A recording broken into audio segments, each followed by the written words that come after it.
Hello everyone. Again, thank you so much for watching our videos and God bless you. खुदा में आपकी सलामती हो. Good morning, good evening and good afternoon.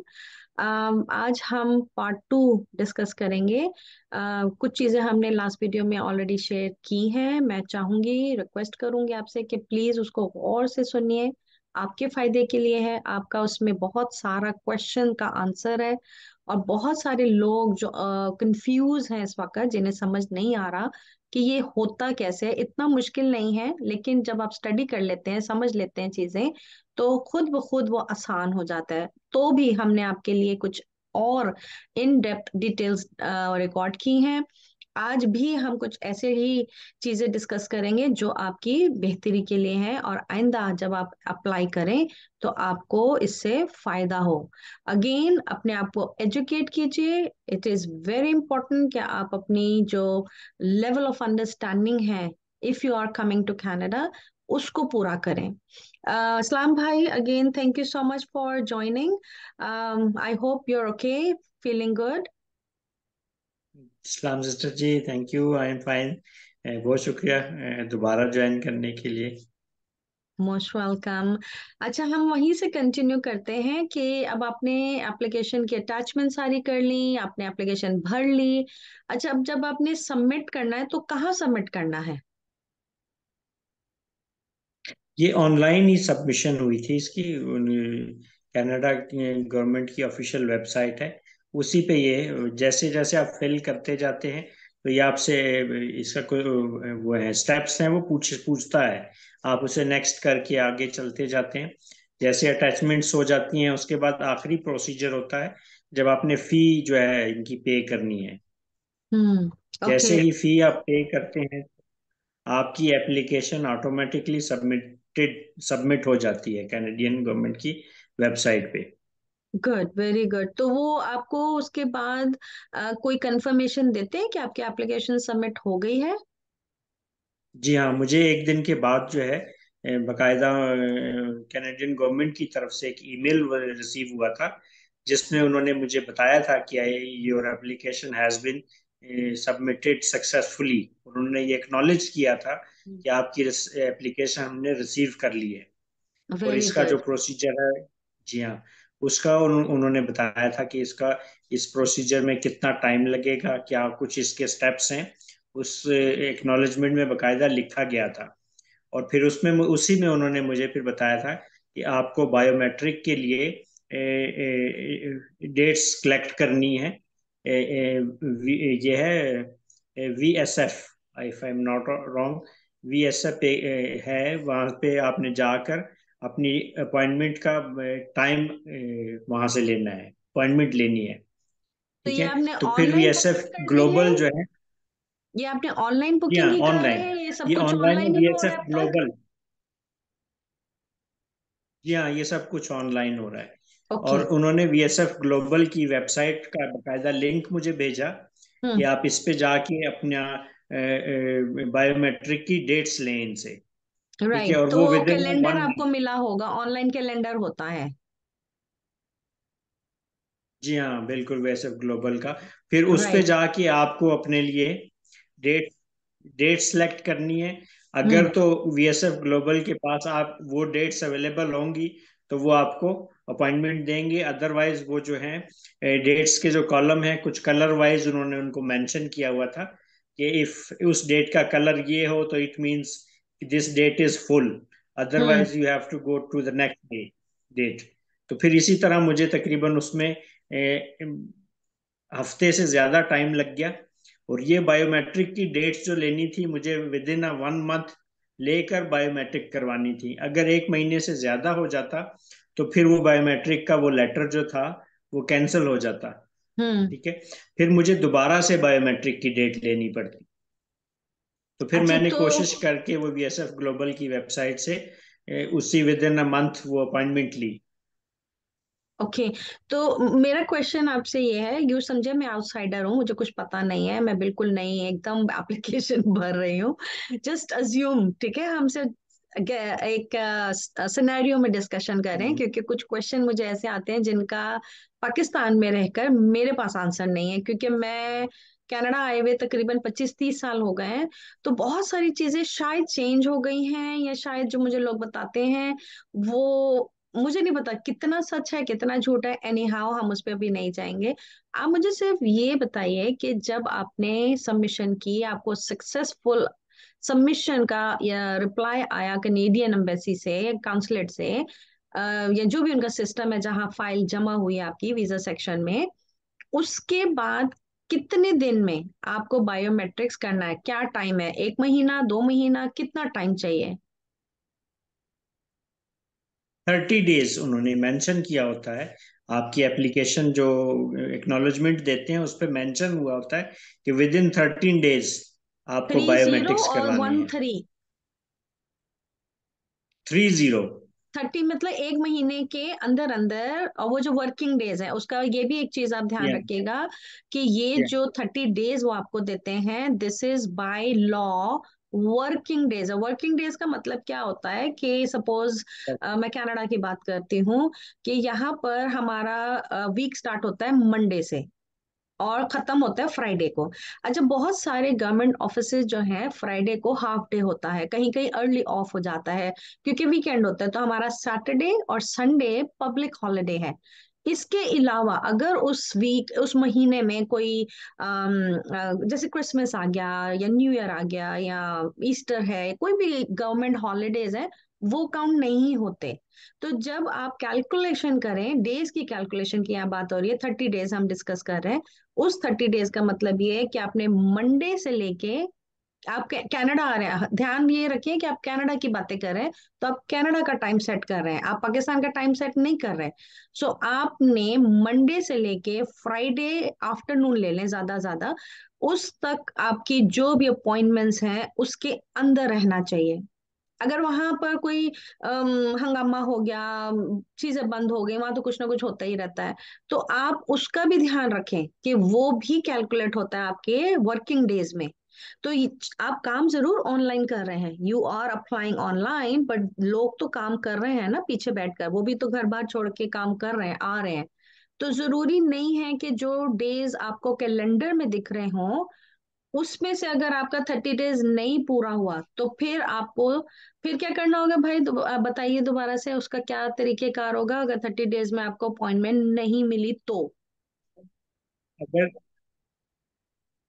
जी हाँ, फिर इन्हीं की वेबसाइट पे एक वेब पेज अवेलेबल है।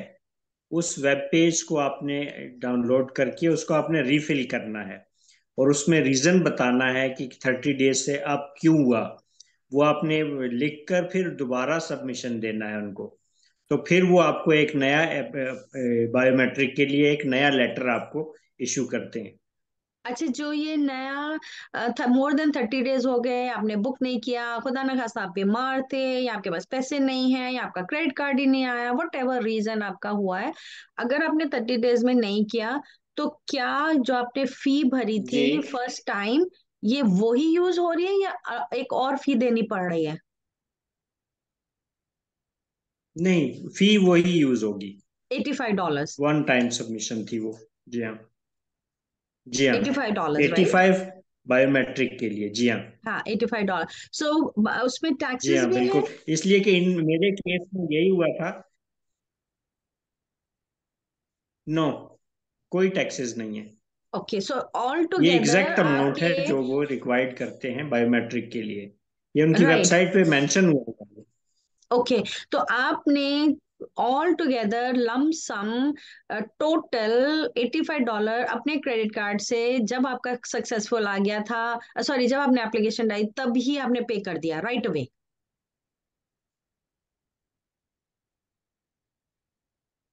जी हाँ बिल्कुल, एक ही दफा किया था।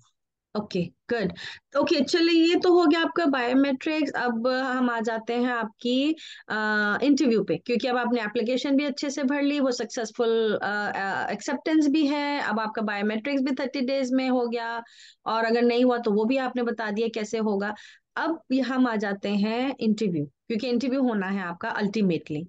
तो इंटरव्यू में क्या होता है, कैसे होता है और कहाँ होता है? बेसिकली इसमें इंटरव्यू के लिए इन्होंने कोई ऐसी शर्त नहीं रखी थी, लेकिन जब मैं बायोमेट्रिक के लिए वहां पे गया, इसलिए कि जब एप्लीकेशन आप भर रहे हैं तो वहां पे कुछ वो होता है चेकलिस्ट, उसमें बताया जाता है कि आपसे क्या क्या चीजें रिक्वायर्ड हैं। तो उसमें इंटरव्यू के लिए मुझे कुछ नहीं कहा गया। लेकिन जब मैं बायोमेट्रिक के लिए वहां गया था, जेरीज वीजा सेंटर है इस्लामाबाद में, ठीक है, तो वहां पे सिर्फ मेरा जस्ट बायोमेट्रिक हुआ था और कोई इस तरह का इंटरव्यू कहीं पर किसी ने भी नहीं लिया। तो जो बायोमेट्रिक्स है वो क्या है, उसको थोड़ा एलाबोरेट कीजिए, थोड़ा और डिटेल में बताइए, बायोमेट्रिक्स है क्या चीज। जी, बायोमेट्रिक के लिए इनका मुझे वीएसएफ ग्लोबल की तरफ से एक अपॉइंटमेंट लेटर मिला था कि आप इस डेट पर इतने इस टाइम पर आपने वीएसएफ ग्लोबल का जो ऑफिस है इस्लामाबाद में, वहां पे आपने प्रेजेंट होना है। ठीक है, हम्म। वो स्पेसिफिक डेट थी, स्पेसिफिक टाइम था।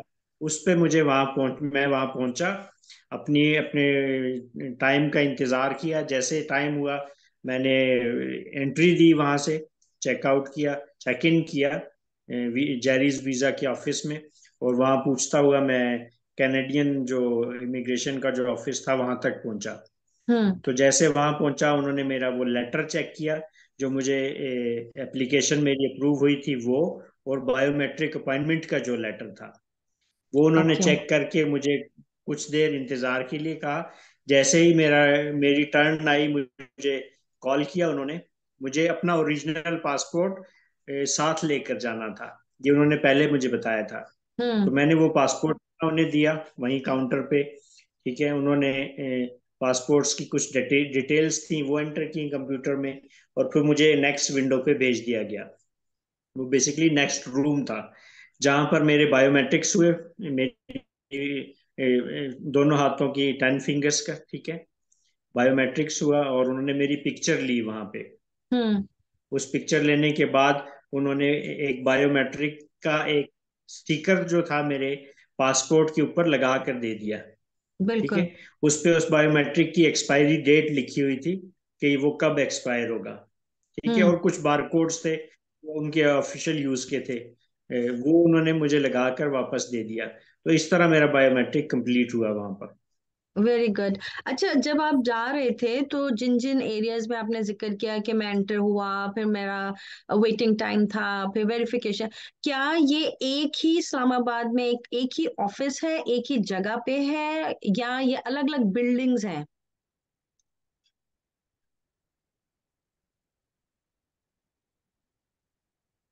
सॉरी, मैं आपकी आवाज सुन नहीं पाया, ब्रेक हो रही थी बीच में। क्या क्वेश्चन था आपका? मेरा ये क्वेश्चन है कि जब आप इस जगह पे गए अपना अपॉइंटमेंट लेटर लेके बायोमेट्रिक्स के लिए, क्या ये इस्लामाबाद एम्बेसी, कनेडियन एम्बेसी है, राइट? ये कनेडियन एम्बेसी की बात हो रही है यहाँ? जी। तो उसमें ये एक ही बिल्डिंग के अंदर सारी चीजें, ये अलग अलग बिल्डिंग्स हैं दूर दूर, जहां आपको कोई गाड़ी आई और वो गाड़ी लेके गई, कुछ कुछ ऐसा था वहां पर? नो, ऐसा कुछ नहीं था, ये एक ही बिल्डिंग है। इसी जेरीज वीजास का काफी बड़ा मोनोग्राम लिखा हुआ बाहर बिल्डिंग के। इसी बिल्डिंग के अंदर मुख्तलिफ मुल्कों की एम्बेसीज हैं, इसी बिल्डिंग के अंदर हैं।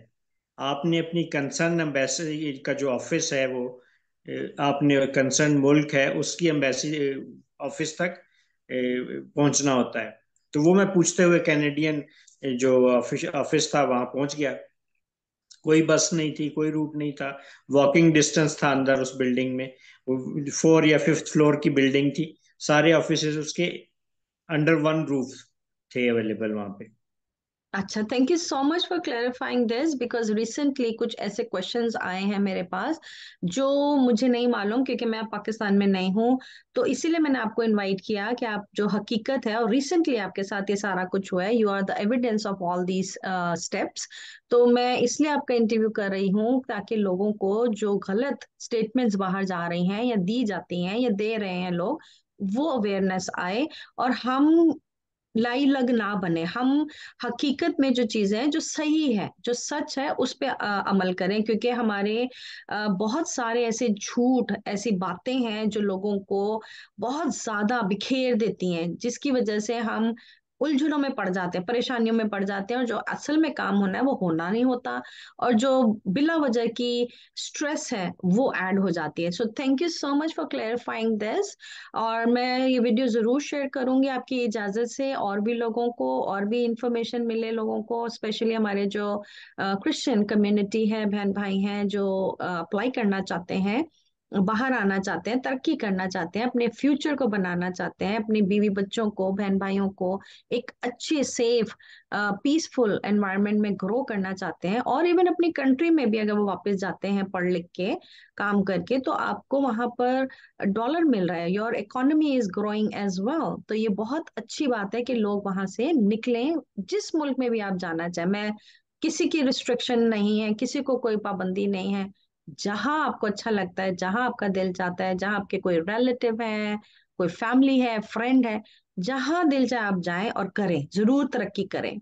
अच्छा भाई, और कोई आपके पास इस वक्त सजेशन, एनी आइडियाज? अभी आपकी फाइल कहाँ तक पहुंची, उसके बारे में आप कुछ बताएंगे हमें? जी हाँ, मुझे बायोमेट्रिक करवाने के बाद तकरीबन 2 महीने मुझे वेट करना पड़ा। हम्म। और उसके बाद फिर मुझे एक ईमेल रिसीव हुई। वही कैनेडियन गवर्नमेंट की जो वेबसाइट थी, उन्होंने एक ईमेल मुझे भेजा। और उसमें मुझे ये मेंशन किया कि आपकी एप्लीकेशन कुछ वजूहात की बिना पर रिफ्यूज की जा रही है। उस ओह। रिफ्यूजल के, या उन्होंने उस रिफ्यूजल के कुछ पॉइंट्स उसमें लिखे कि इस हम्म। वजह से हम आपकी एप्लीकेशन रिफ्यूज कर रहे हैं।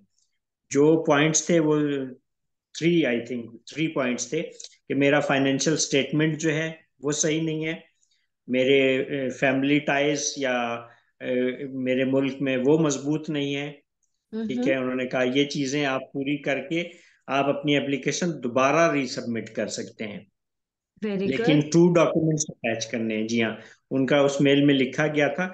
और उसके साथ उन्होंने मुझे एक और लेटर भी दिया जिसमें बताया गया था कि जो बायोमेट्रिक्स आपके हुए हुए हैं उनकी वैलिडिटी की ये डेट्स हैं, मतलब वो hmm. As long as my passport expires, biometric will also take that time.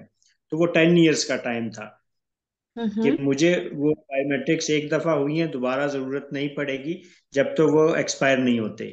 ठीक है, राइट। तो बस ये दोनों। जी हाँ, तो फिर मैंने अपनी एप्लीकेशन जो है अभी सबमिट नहीं की। जो उसके उनकी जो रिफ्यूजल के पॉइंट्स थे, मैं उनको स्टडी कर रहा हूँ ताकि मैं वो सारी चीजें एक्यूरेट हालत में सबमिट कर सकूं। इसलिए कि बिल्कुल। जब मैं फाइल एप्लीकेशन फिल कर रहा था तो वहां मुझसे एक छोटी सी गलती हुई। वो गलती ये थी कि उन्होंने फाइनेंशियल स्टेटमेंट्स की जो रिक्वायरमेंट थी, proof of means of final support, ये लिखा हम्म। था। तो हम्म। प्रूफ ऑफ फाइनेंशियल सपोर्ट में मैंने अपनी सिर्फ सैलरी की स्लिप्स अटैच कर दी थी। ठीक है, हम्म।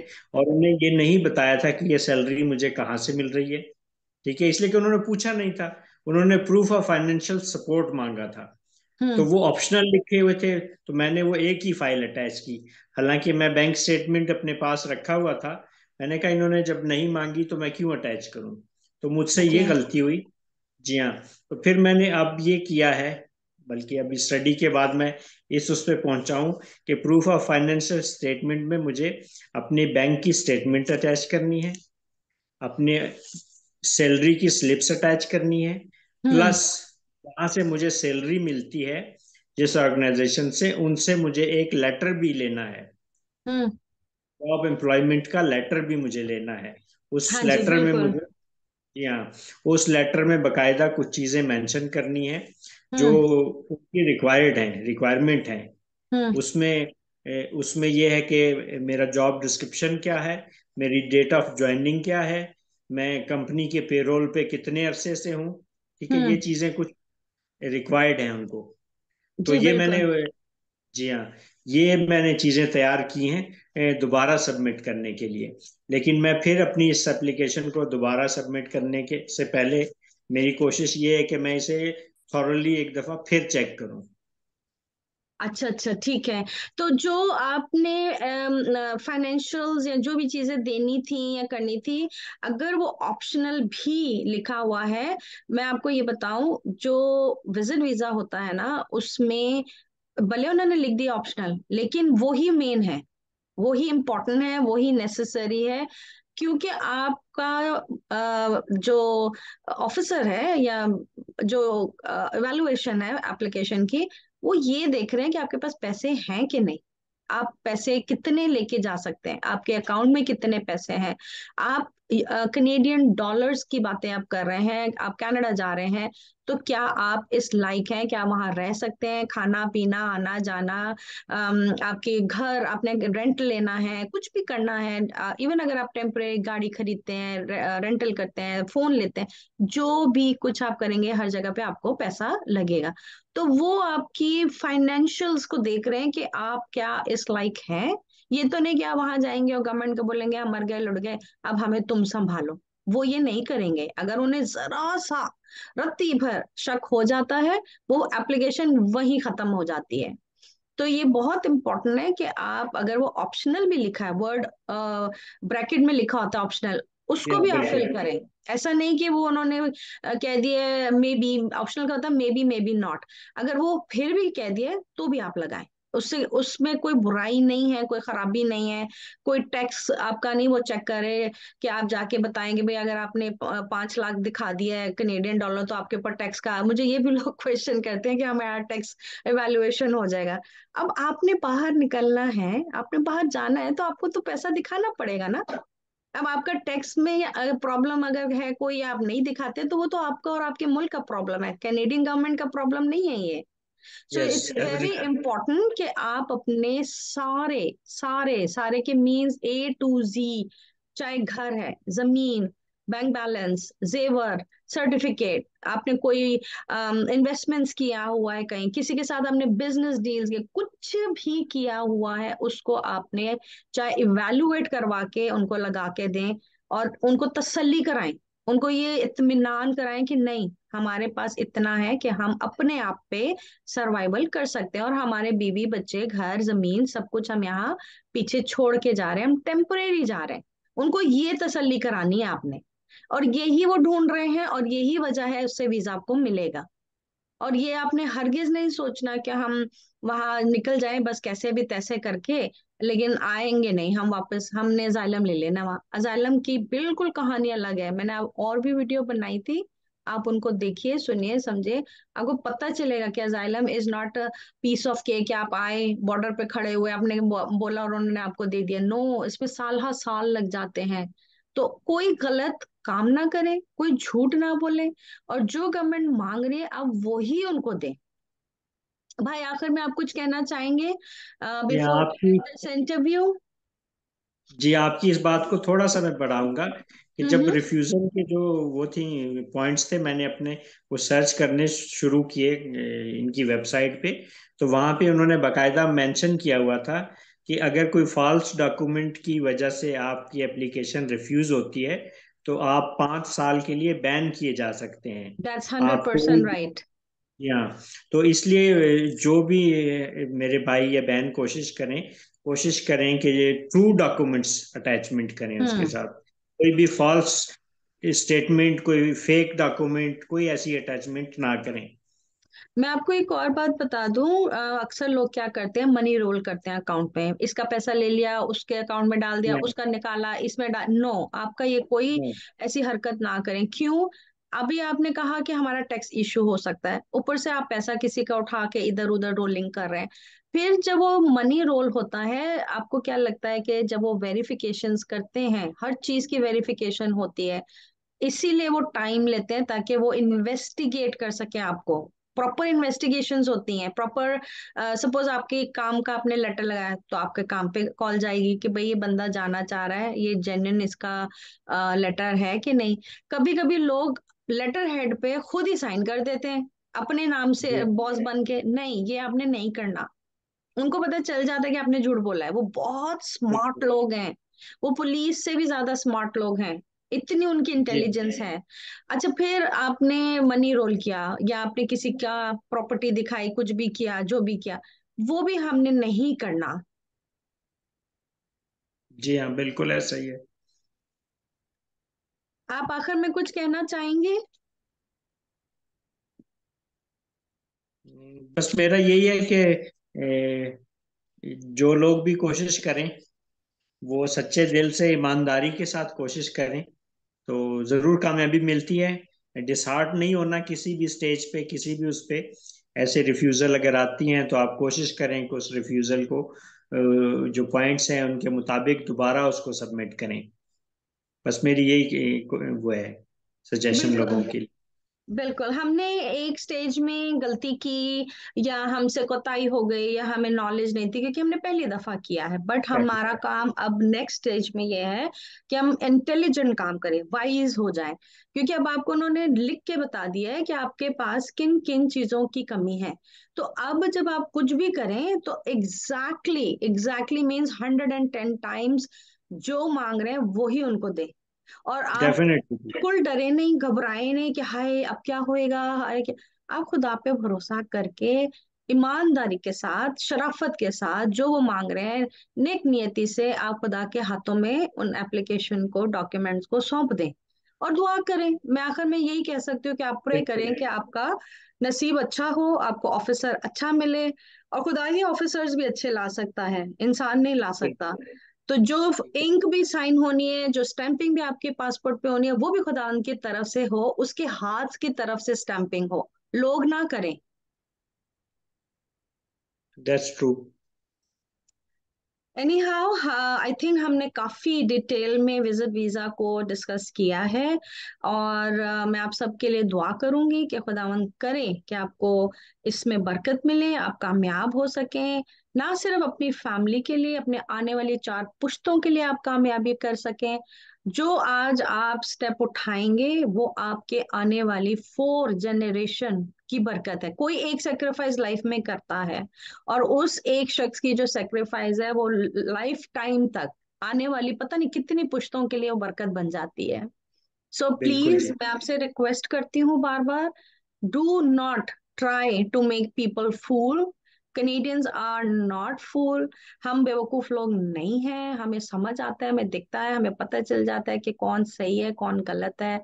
अपने आप को एज अ क्रिश्चियन बेइज्जत मत कीजिएगा। मेरा बस यही आपसे रिक्वेस्ट है, जहां जाएं सफाई के साथ जाएं, खुदा की हजूरी में जाएं, डर में जाएं कि हम कुछ झूठ नहीं बोलेंगे। और जो भी आप काम करें, अगर नहीं आपसे हो रहा तो किसी से मदद ले लें। अगर कोई क्वेश्चन नहीं समझ में आता तो अगेन सेल्फ स्टडी करें, गूगल करें। हर चीज आपको इंटरनेट पे, इंटरनेशनल लेवल पे सब कुछ वहां मिल जाता है। अब तो इंटरनेट इतना कॉमन है कि मैं नहीं समझती कि गांव में भी इंटरनेट है अब। तो प्लीज भाई की बात सुनिए, इन वीडियो को देखें, लाइक सब्सक्राइब शेयर करें ताकि और लोगों को भी नॉलेज मिल सके। भाई और कुछ कहना चाहेंगे इससे पहले कि वी डिस्कनेक्ट हियर? नहीं, आपने काफी ब्रीफली बता दिया सारी चीजें। जो मैं सोच ही रहा था वो अच्छा है आपके मुंह से निकल रही, आपने सबको इन डिटेल्स जो है ये बता दिया। तो बस मेरी भी ये दुआ है कि जो कोशिश करें खुदा उनकी मदद करे। ऑनेस्टली इस चीज को आप लोग लें तो खुदा जरूर मदद करता है। ईमानदारी, डेफिनेटली। ईमानदारों के साथ होता है खुदा। जी हाँ। बिल्कुल। अब मैं आखिर में एक और चीज आपको बता दूं, मुझे अभी भी याद आया कि जब आप कुछ एसेट्स दिखाते हैं ना, तो जरूरी नहीं है कि आपको हर चीज बेचनी है या आप उसको गिरवी रखना शुरू कर दें। नहीं, ऐसा आपने कुछ नहीं करना।